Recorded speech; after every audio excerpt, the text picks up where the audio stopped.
నమస్కారం. ఫిబ్రవరి 13వ తారీఖున రవి భగవానుడు కుంభరాశిలో ప్రవేశించారు.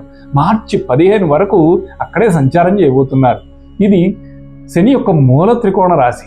ఈ సమయంలో రవిగ్రహంపై గురువు యొక్క నవమ దృష్టి పడడం వలన కొన్ని రాసుల వారికి ప్రత్యేకంగా ఆదాయ వృద్ధి, వ్యాపార లాభాలు, ఉద్యోగంలో పదోన్నతి యోగాలు ఏర్పడుతున్నాయి.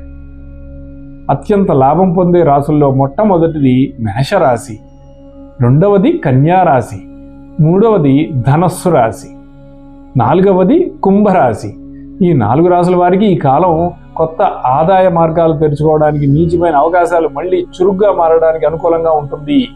మంచి పరిహారం ఏంటంటే, మీ ఇంటి పైకప్పును పూర్తిగా శుభ్రంగా ఉంచండి. ఒకవేళ అపార్ట్మెంట్లో ఉంటే మీ అటకని వీటిని సర్దుకోండి. పాత సామాను, పనికిరాని వస్తువులు, చెత్త ఏది ఉంచుకోకుండా చూసుకోండి. శుభ్రత శక్తి యొక్క ప్రవాహాన్ని పెంచి ఆర్థిక అవకాశాలను ఆకర్షిస్తుంది. మీ రాశి ఈ 4 ఉందా? కామెంట్ చేయండి.